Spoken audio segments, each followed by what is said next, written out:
साथ में वो चलते रहेंगे तो आपकी वो कंटिन्यूटी बनी रहेगी, वो स्पीड बनी रहेगी, तुरंत अप्रोच लगाने की वो बनी रहेगी कि क्वेश्चन को किस हिसाब से करना है। तुरंत अप्रोच से ही टाइम बच पाएगा। आप क्वेश्चन को तो कर दोगे लेकिन फिर टाइम ज़्यादा लगेगा, और टाइम और अप्रोच दोनों चीज़ का कॉम्बिनेशन होना चाहिए कि आप रेगुलर 2-2 घंटे क्लास ले रहे हो सुबह। आजकल आ जाता है कि ये लोग क्लास लेने लग गए, 2 घंटे में आप यूट्यूब से जितना पढ़ पाओगे, मेरे को लगता है कि आप 15 मिनट में वो चीज़ किताब से जल्दी पढ़ पाओगे। शॉर्ट्स से अगर आप प्रैक्टिस जितना कर रहे हो आपका उतना बेस्ट है। जो पैटर्न चल रहा है उस पर काम करो और एक बुक को आप 4-5 बार करो। हेलो, नमस्कार। टॉपर्स टॉक के इस नए वीडियो में आपका स्वागत है। आज हमारे साथ हमारे ऑफलाइन बैच के एक स्टूडेंट है हेमंत, जिन्होंने काफ़ी लंबी जर्नी तय की है। बहुत जगह हेमंत का सिलेक्शन हो चुका है। इस बार 2022 में जो सिलेक्शन हुआ है हेमंत का, वो हुआ है ASO इन CSS। तो सबसे पहले हेमंत, आपको बहुत बहुत बधाई इस पोस्ट के लिए। तो आज का जो वीडियो होने वाला है, हम लोग इसी चीज के बारे में, लंबी जो जर्नी रही है हेमंत की, उसी चीज के बारे में डिटेल से चर्चा करेंगे। क्योंकि जो बंदा जितना फेल होता है वो उतना ही ज्यादा सक्सेसफुल होता है, और वही बंदा आपको कुछ रियल में बता सकता है कि कहाँ पर आपको गलतियां नहीं करनी चाहिए। तो सबसे पहले हम लोग जानने की कोशिश करेंगे हेमंत से कि कहाँ कहाँ आपने, सबसे पहले अपने खुद के बारे में बताइए, उसके बाद हम लोग लेंगे सारी चीजें। खुद के बारे में एक बार बताइए, आप अपने बारे में। सबसे पहले तो मैं सर मदर्स एजुकेशन हब और आपका धन्यवाद देना चाहता हूं कि आप मेरी एसएससी की जर्नी को सभी स्टूडेंटों के सामने ला रहे हो और उनको इस चीज़ से अवगत करवा रहे हो कि किस हिसाब से आप तैयारी कर सकते हो। आप अगर फेलियर हो रहे हो तो आप किस हिसाब से उस चीज़ से उबर सकते हो और कैसे अपने सिलेक्शन के करीब पहुंच सकते हो। उसके लिए आप मेरे को यहाँ पे बुलाया आपने, तो उसके लिए आपका धन्यवाद। मेरा नाम हेमंत इंदौरिया है और मैं राजस्थान के दौसा जिले के एक छोटे से गांव महेश्वरा कला से बिलोंग करता हूं और मेरी 10th गांव के गवर्नमेंट स्कूल से हुई है और 10th में मेरी 78% थी। उसके बाद मैंने 12th और ग्रेजुएशन दोनों दौसा से किए हैं। ग्रेजुएशन मैंने मैथमेटिक्स से किया है। 12th में मेरी 77% थी और ग्रेजुएशन में मेरी 62% थी।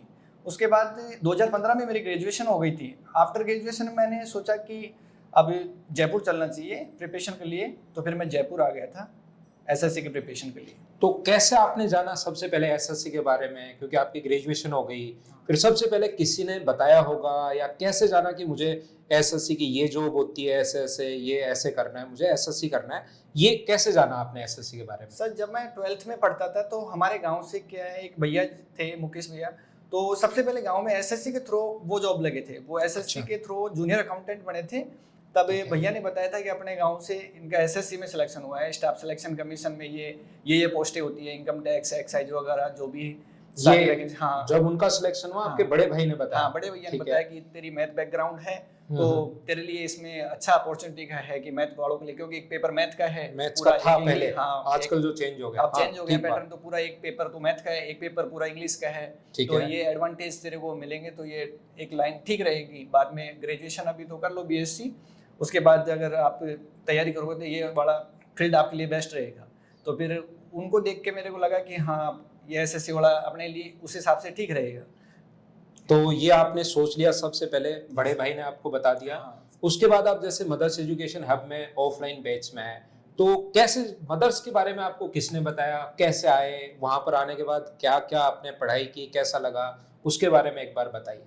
जब मैं सर बीएससी कर रहा था तो बीएससी के दौरान भी साथ के जो दोस्त थे वो भी सोचने लगे थे कि अब बीएससी बाद अगर अपने को टीचिंग लाइन में नहीं जाना तो कंपटीशन लाइन में फिर अपने को और कौन सी तैयारी करनी चाहिए। तो वो एसएससी की जो कर रहे थे, तो 2-4 दोस्त थे तो वो जयपुर रहने लग गए थे। ठीक है। और वो कोचिंग करते थे यहाँ पे, तो वो मदर्स ज्वाइन कर रखी थी उन्होंने। तो उनसे भी बात होती रहती थी, तो वो बताते हैं कि जयपुर में मदर्स कोचिंग बेस्ट है और आप यहाँ पे कर लेना। या और गांव से भी मेरे 1-2 दोस्त थे तो वो भी मदर्स की सजेस्ट की उन्होंने मेरे को। तो ग्रेजुएशन के बाद में मैंने आते मदर्स की जो लालकोठी ब्रांच चलती थी पहले तो बाद में गोपालपुरा शिफ्ट हो गई। ठीक है। तो वहाँ पे मैंने बैच ज्वाइन किया था 2015 के अंदर। ठीक है।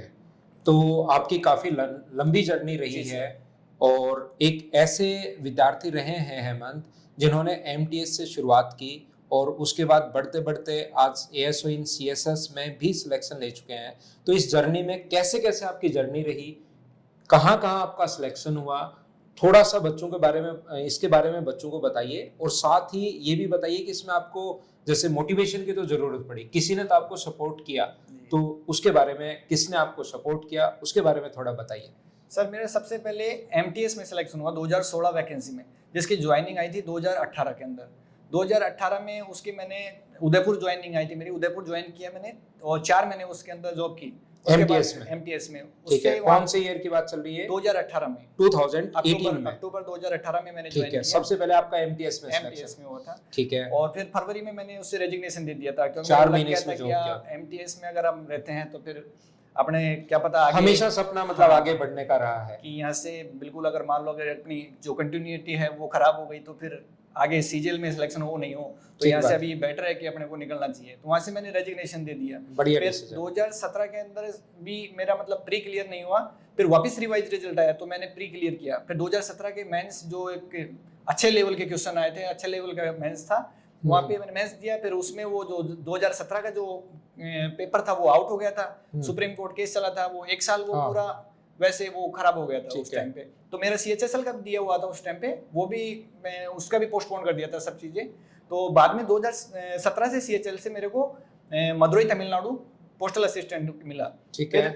2018 सीएचएसएल से मेरे को जालोर में भीनमाल में पोस्टल असिस्टेंट मिला, और वहाँ पे मैंने 5 महीने वहाँ भी मैंने जॉब की, और वहाँ से मैं अभी पिछले साल अक्टूबर में रेजिग्नेशन दिया मैंने वहाँ से ले। और सीजीएल में वहाँ पे 18 में मेरा अच्छा स्कोर था, प्री में 180 मेरा प्री में स्कोर था 18 में। लेकिन मेंस में घबराहट की वजह से मेरा मेंस बिल्कुल बेकार हो गया। मेंस में मतलब जो क्वेश्चन, जो नंबर ऑफ ये 2018 में ऐसा हुआ। तो में। फिर आपने बाद में जैसे ये डीए, अभी आप डीए हैं, हाँ, डिविजनल अकाउंटेंट हैं हेमंत इस टाइम, तो उसमें भी आपने 2020 में डिविजनल अकाउंटेंट, हाँ, 20 में डिविजनल अकाउंटेंट। तो आप एक बार घबराहट हो गई, फिर अचानक आपका सही हो गया पेपर, तो कैसे? बहुत सारे बच्चों को घबराहट होती है एग्जाम में, हाँ, और उनको कैसे मतलब उसको मैनेज कैसे कर सकता है एक बच्चा? वो है ना कि अब अगर आप एक दोस्तों का वो फील्ड रहता है, उससे अगर आप वहाँ उनसे अगर पूछते हैं पेपरों के बारे में, अगर वो बता देते हैं, आप उनसे पूछते हो कि यार मैंने तो इतने कर दिए, मैंने 95 किए, मैंने 98 किए हैं, और फिर आप पेपर में जाते हो और शुरू में तो हल्का रहता ही है कुछ टाइम, कुछ मिनट के लिए। अगर आपके पास अगर वहाँ क्वेश्चन अगर गलत आ जाते हैं शुरू में, क्यों 2018 में यही हुआ मेरे, लगातार मेरे 2 क्वेश्चन गलत, फिर 1 क्वेश्चन सही, फिर गलत, तो मैं मतलब कर भी रहा हूँ क्वेश्चन कर भी रहा हूँ, गलत भी हो रहे हैं, वो आंसर ही नहीं आ रहा है। तो मैं सोचा कि इतने गलत क्वेश्चन तो नहीं आ सकते, 2 क्वेश्चन आ जाए, 3 आ जाए। उसमें 10 क्वेश्चन गलत थे हमारे 2018 के लास्ट शिफ्ट का था 13 तारीख का, और उसमें 10 क्वेश्चन, उसमें नॉर्मलाइजेशन में हमारे नंबर भी बड़े थे अच्छे, लेकिन वो पेपर तो पूरा उसी टाइम खराब हो गया। उसके चक्कर में इंग्लिश का भी बिगड़ गया वो। तो उसके बाद फिर मैंने सोच लिया कि मॉक से अपने को थोड़ा इस चीज को दूर करना है, क्योंकि पहले मॉक बहुत कम लगाता था मैं, फिर मॉक टेस्ट मैंने रेगुलर लगाए ना, उसके बाद से थोड़ा ऐसे लगने लगा कि हाँ अपने फेस कर सकते हैं हार्ड क्वेश्चन वाले मॉक भी, मीडियम वाले लेवल के भी। तो उस हिसाब से फिर 19 में मैनेज होने लग गया था वो। ठीक है, तो मॉक आपके बहुत जरूरी है भाई, ये बात आप लोग विशेष तौर पर ध्यान रखिए। जब तक आप लोग मॉक नहीं दोगे, हमेशा लगेगा कि मैं एग्जाम में घबरा जाता हूँ, लेकिन अगर आप ज्यादा से ज्यादा मॉक दोगे तो फिर वो घबराहट धीरे धीरे खुद ही कम होनी शुरू हो जाती है। फिर मैंने 19 का दिया, तो 19 में प्री स्कोर कम हो गया, क्यों यही रहता है कि अगर आपके कभी मेंस में हो जाता है तो कभी प्री में हो सकता है, अगर प्री में स्कोर कम रह गया तो मेंस में आपको ज्यादा खींचना पड़ेगा, तो सिलेक्शन होगा।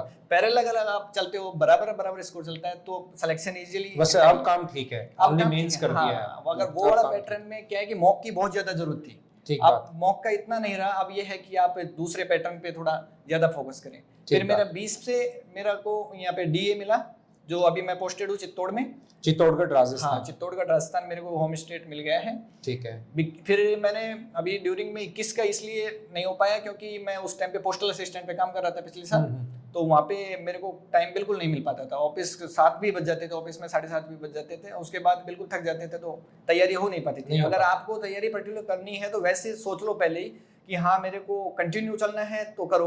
अगर आपके बीच में कोई जॉब आ जाती है, आप सोच रहे हो कि मैं कर सकता हूँ अगर जॉब के साथ साथ, तो कर लो, नहीं तो एक्सटेंशन ले लो आप एग्जाम के टाइम पे, जरूरी नहीं है आप उसको करो। अगर करोगे तो आपकी कंटिन्यूटी खराब हो गई तो पिछली जो सारी मेहनत है वो सारी खराब हो जाएगी, उससे कोई नहीं। एक्सटेंशन लेके आप कर सकते हो। फिर 22 में मैंने जनरल दिया था, तो कि 4200 तो मिल गए थे इसमें कि 4600 के लिए करे, तो इससे अब CSS ASO मिल गया। अब मैंने SSC से यहाँ आराम ले लिया। अरे वाह, बहुत बढ़िया बात। क्योंकि मेन बात ये भी होती है कि काफी बार स्टूडेंट को लगता है कि पोस्ट खराब नहीं करनी चाहिए।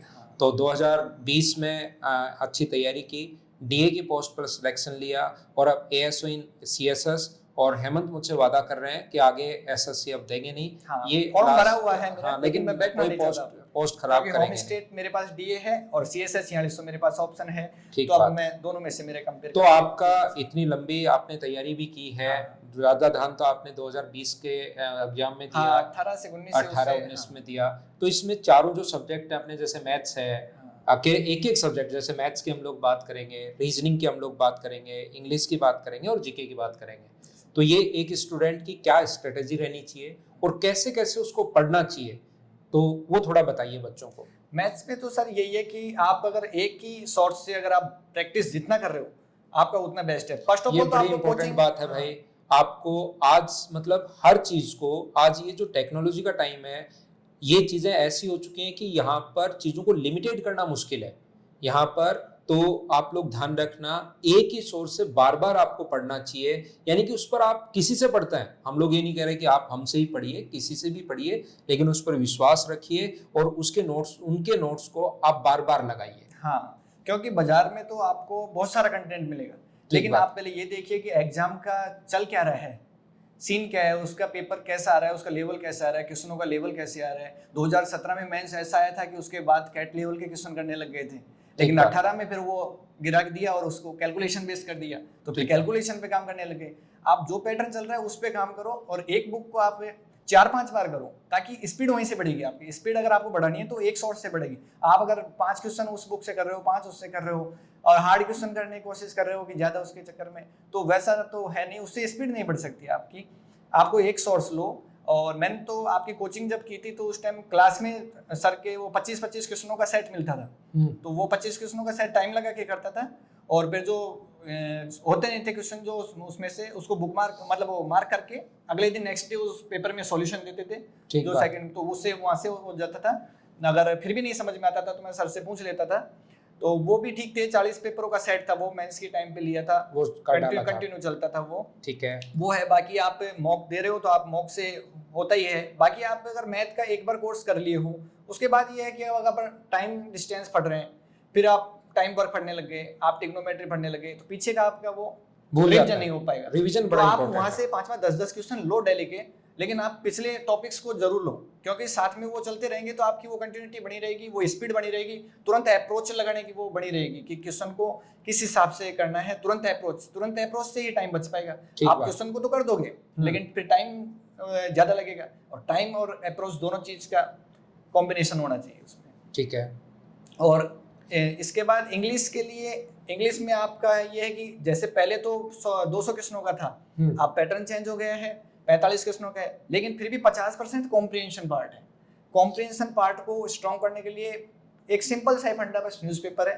न्यूज़पेपर मैंने आज तक जितने भी सिलेक्टेड स्टूडेंट से बात की है या जितने भी इंग्लिश पढ़ा रहे टीचर्स से अगर बात की है, सब ने मुझे एक ही बात बोली है कि कॉम्प्रिहेंशन के लिए न्यूज़पेपर सबसे बेस्ट है। और न्यूज़पेपर में आप उससे शुरुआत कीजिए, जैसे बहुत सारे बच्चे बताते हैं कि जो आपको पसंद है, आपको स्पोर्ट्स पसंद है, आप लोगों को कोई भी और न्यूज़ पसंद है, उससे आप लोग शुरुआत कीजिए, लेकिन रीडिंग आप जरूर मारिए। हाँ, जैसे मैन पृष्ठ को ज्यादा पढ़ता था पहले, क्योंकि मैन पृष्ठ से क्या है, दिल्ली के जो घटनाएं होती थी वो रेगुलर आती थी, तो रेगुलर से आपकी अंडरस्टैंडिंग ज्यादा अच्छी हो जाती थी और टॉपिक्स भी क्लियर हो जाते थे। जीके के भी थोड़े जो करंट के इश्यू चल रहे हैं वो भी पता लग जाते थे। उसके बाद आप एडिटोरियल पे जाइए, वहाँ इडियोमेटिक लैंग्वेज भी मिलेगी आपको, कुछ इडियम्स नई भी मिलेगी, कुछ मीनिंग्स भी है, आप उनको अंडरलाइन करिए, आप लिख भी सकते हो उनको, रेगुलर आप याद करोगे, 15-20 दिन आप उनको मीनिंगों को लिखते जाओगे तो वही मीनिंग आपको घूम फिर के मिलने लग जाएगी लगभग, तो वो अंडरस्टैंडिंग अच्छी डेवलप हो जाती है उससे। तो न्यूज़पेपर बेस्ट है। बाकी आप प्रीवियस के पेपरों से भी पैसेज वगैरह, क्लॉज टेस्ट वगैरह प्रैक्टिस के लिए वो चीज रेगुलर रख सकते हो, वो तो रेगुलर है ही। और बाकी ग्रामर के लिए आप बुक ले लो, कोई भी बुक ले लो, ग्रामर के रूल्स हैं सब बुकों में। बाकी आप अगर ज्यादा से ज्यादा पढ़ोगे तो वो अलग चीज है। बाकी जितना एसएससी में आ रहा है वो मेरे हिसाब से लगता है कि आजकल नॉर्मल बाजार में कोई से एक बुक ले लो, आप ग्रामर के रूल क्लियर कर सकते हो वहां से इजीली। और बाकी तो जो वोकेब वाला पार्ट्स है वो उनको आपको रटना पड़ेगा। आप डेली शेड्यूल बनाइए कि सुबह मेरे को 1 घंटे एंटोसिनो, 1 वर्ड इडियम ये रटने हैं, आप रेगुलर रखिए उनको रेगुलर नहीं रखोगे तो वो भी फिर थोड़े माइंड से निकलने लग जाएंगे, क्योंकि वो तो आपको डायरेक्ट अप्रोच हो जाती है एग्जाम में, लगते है हाँ याद है सीधा फट से, सोचने की जरूरत नहीं है। बाकी आप क्लोज टेस्ट में थोड़ा उसको पढ़ोगे, अंडरस्टैंड करोगे, जब उसके बाद भर पाओगे, वहां पे तो आप सीधा अगर आपको याद है तो क्लिक करो, तो वो अप्रोच रटने की अप्रोच हो गई, वो पूरी रटने का हो गया।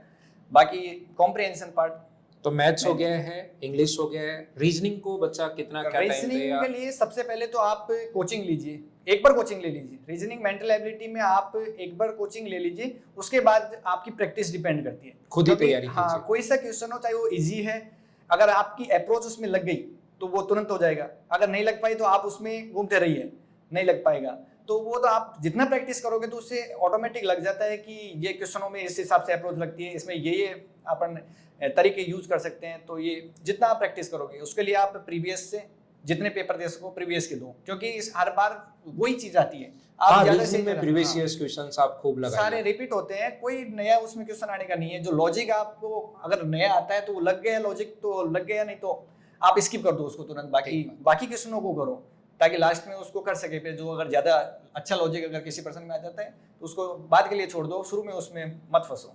और जीके के लिए? जीके के लिए आपको, आपके क्या मार्क्स थे इस बार जीके में? इस बार मेरे जीके में 49 थे, और पहले जब देते थे 50 में से 32 प्लस 33। अब की बार मेंस में आपके 49 मार्क्स? हाँ, मेंस में 49। ठीक है। और जीके में ये है कि आप कोचिंग तो ले रहे हो, कोचिंग के बाद यही है कि जीके का आप पे सेल्फ ज्यादा रहेगा, तो जीके में जीके वाला पोर्शन जीके वाला सेल्फ पोर्शन बहुत अच्छा रहेगा। आप किसी भी बुक को ले लीजिए, जैसे एसएससी के हिसाब से पहले के पैटर्न के हिसाब से लूसेंट बेस्ट थी, और अभी भी है लूसेंट को आप करना, तो लूसेंट को मस्ट है। बहुत सारे स्टूडेंट्स बोलते हैं लूसेंट बहुत अच्छी बुक है, आप लूसेंट को ऐसा लगेगा कि यार एक एक लाइन एक एक पॉइंट सभी इंपॉर्टेंट है, तो आप रटो उनको, बार बार रटो, तो आपको हर बार नया क्वेश्चन मिलेगा और आपको अप्रोच लगाने को मिल जाएगा। अगर पर्सन उसमें से मिलेगा नहीं भी, आप अप्रोच लगाना सीख जाओगे कि इस प्रकार से इन दो ऑप्शनों को तो मैं एलिमिनेट कर सकता हूँ, बाकी दो में लगा सकता हूँ। अगर आप मान लो कि रिस्क भी लेना चाहो, और रिस्क लेना पड़ता है कुछ क्वेश्चनों में, तो लूसेंट अच्छी है। बाकी प्रीवियस पेपरों से जितना पढ़ो, वो प्रीवियस पेपर सारे पढ़ो। एसएससी की जो भी पैटर्न जो चल रहे हैं कि किस हिसाब से पूछ रही है, अब स्टैटिक्स पे ज्यादा फोकस है, स्टैटिक पे ज्यादा फोकस है, या फिर करंट अफेयर पे ज्यादा फोकस कर रही है, तो वो पैटर्न को भी समझो थोड़ा। जैसे मैं कोई डांस पे अगर कोई क्वेश्चन आता है तो उसमें जो 4 ऑप्शन होते हैं, तो 4 ऑप्शनों को भी मैं अलग अलग देखता हूँ कि ये डांस इस स्टेट में, ये इसमें है, उससे क्या चीज है भाई। ये बाकी ऑप्शन भी अगर एसएससी ने, हाँ, बाकी ऑप्शन भी अगर एसएससी ने दिए हैं तो यानी किसी बुक से उठा के दिए हैं, इसका पता है, तो इस डांस को भी आप जानो। ये नहीं कि जो क्वेश्चन में डांस है आपने वही याद कर लिया, बाकी जो ऑप्शन में भी अगर स्टेट देके या डांस देके वो पूछता है तो वो बाकी उनके बारे में भी जानकारी निकालो। और अब जो पैटर्न है वो बदल गया है थोड़ा। अब ये कि एक क्वेश्चन में थोड़ा लाइनिंग वाला लगे कि 3 क्वेश्चन पूछ रहे हैं क्वेश्चन में, तो आप थोड़ा पर्टिकुलर टॉपिक को थोड़ा वाइड पढ़ना पड़ेगा हल्का। बाकी करंट्स पे ज्यादा फोकस करो। वर्तमान में ये कंडीशन की 6 से 7 क्वेश्चन तो करंट के आ रहे हैं, और वो ये कि आप कर सकते हो करंट में। करंट बहुत इंपॉर्टेंट है, इसके क्वेश्चंस भी आ रहे हैं। करंट्स में आप कर सकते हो। करंट्स में आप ये नहीं कि आप रेगुलर 2-2 घंटे क्लास ले रहे हो सुबह, आजकल आ जाता है कि ये लोग क्लास लेने लग गए 2 घंटे में। आप यूट्यूब से जितना पढ़ पाओगे, मेरे को लगता है कि आप 15 मिनट में वो चीज किताब से जल्दी पढ़ पाओगे। ये बड़ी इंपॉर्टेंट बात है। इस टाइम हर चीज को लिमिटेड करना बहुत जरूरी है। हर बंदा मॉर्निंग में आकर आपको कि 2 घंटे, 1.5 घंटे, 1 घंटे ये कैप्सूल लीजिए, वो कैप्सूल लीजिए, तो कैप्सूल से बच के थोड़ा सा खुद भी अपने आप पर फोकस कीजिए, क्योंकि आपको सिलेक्शन लेना है। तो हर चीज के पीछे भी आप नहीं पढ़ सकते कि उनका भी देख रहे हो, ये भी देख रहे हो, वो देख रहे हो। एक चीज, एक ही सोर्स पर आप डिपेंडेंट रहिए। आप बाजार में नॉर्मली क्रोनोलॉजी हर मंथ की छोटी सी बुक आती है, आप महीने में 2-3 दिन पढ़ लीजिए उसको। और फिर अगर आप जैसे खाना बना रहे हो, खाना खा रहे हो, उस टाइम पे आप यूट्यूब का इस्तेमाल कीजिए, उस टाइम पे चला के बैठ जाइए 1 घंटे का वीडियो, ताकि आप वो काम भी कर रहे हो, साथ में वो रिवाइज भी हो रहा है। आप घूम रहे हो, घूमते घूमते अगर टहलते टहलते भी आप सुन रहे हो लीड लगा के, तो आप वो क्लियर कर सकते हो। ठीक बात। दूसरा, आपने जैसे 2018 में थोड़ी घबराहट हुई, 2020 में जाकर डीए की पोस्ट ले ही लिया आपने, और डिविजनल अकाउंटेंट भी एक अच्छी पोस्ट है एसएससी की, बहुत शानदार पोस्ट है। तो आप इसमें मॉक दिया आपने, घबराहट जो कम हुई, कॉन्फिडेंस जो आया, मतलब वो मॉक से आया। तो मॉक आपने जो पहला मॉक दिया था शुरुआत में जब तैयारी करना शुरू की थी, उसमें अगर आपको याद हो तो बताइए कि कितने मार्क्स थे और मॉक की क्या इंपॉर्टेंस है, और उसको एनालिसिस बच्चा कैसे करे? सर जहाँ तक है, मैंने मदर्स का पहला मॉक जब दिया था तो मैंने उस टाइम पे ऑफलाइन भी दिए थे 15 पे, जब मैं offline कोचिंग किए थे तो हाँ, ऑफलाइन भी लगते थे, फिर वो offline 16 से पैटर्न ऑनलाइन हुआ था। हाँ, तो ऑफलाइन जब देते थे 200 में से मेरे 85 90 नंबर आते थे। फिर वो देते रहे, फिर ऑनलाइन जब हुआ तो ऑनलाइन में ये कि उसका थोड़ा पैटर्न टाइम का ज्यादा रहने लग गया, टाइम बचने लग गया था उसमें, और वो उसमें थोड़े 100 प्लस आ जाते थे, 115 120 इतने आ जाते थे। लेकिन फिर 16 से कट ऑफ भी हाई रहने लगे, 137 first of all cut off गई, क्लियर ही नहीं हुई प्री। तो वो उस हिसाब से जब से देने लग गया था। लेकिन फिर बीच बीच में ये कंटिन्यूटी नहीं रखी मॉकों की। मॉक टेस्ट उस टाइम पे मैंने बहुत हल्के में ले लिया था, तो मॉक टेस्ट हल्के का लेने का कारण ही रहा कि मेरे वहाँ पे प्री भी क्लियर नहीं हुई, फिर बाद में मेंस क्लियर नहीं हुई, फिर बाद में मैंने ये पता लगा लिया कि अब मॉक ही है, मॉक बहुत इंपॉर्टेंट, क्योंकि उस पैटर्न में मॉक बहुत इंपॉर्टेंट थे। दोस्त भी कहते थे कि यार आप पढ़ते हो, आप चीजों को क्लियर कर लेते हो, लेकिन आपका मेन वो है कि आप मॉक नहीं दे रहे हो, प्रैक्टिस आप अपने आप को जज नहीं कर रहे हो कि आपने कमी कहाँ रखी है। बहुत जरूरी है, मॉक देना बहुत जरूरी है। हाँ, तो उससे मॉक से क्या लग जाता है कि अपन ने इस पर्सन को इतने टाइम में किया है, पर्सन हो रहा है इजी है, लेकिन आप फिर भी उसको 2 मिनट दे रहे हो, तो 2 मिनट क्यों दिया है इस पर्सन को, इसको जल्दी करना था अपने को। जो नहीं किया है, जो हार्ड है, उसको बुक मार्क करिए, और आप रेगुलर उसको दोगे तो आपकी रेगुलर सारी एक्सरसाइज कंप्लीट तो होगी। ठीक बात। तो वो मॉक जरूरी था वो। तो अपने साथ हैं हेमंत, और सिलेक्शन 2022 CSS में सिलेक्शन हो चुका है, ASO पोस्ट मिल चुकी है। बहुत बहुत बधाई आपको, आपके फ्यूचर के लिए भी आपको कॉन्ग्रेचुलेशन और बहुत बहुत बधाई। Thank you.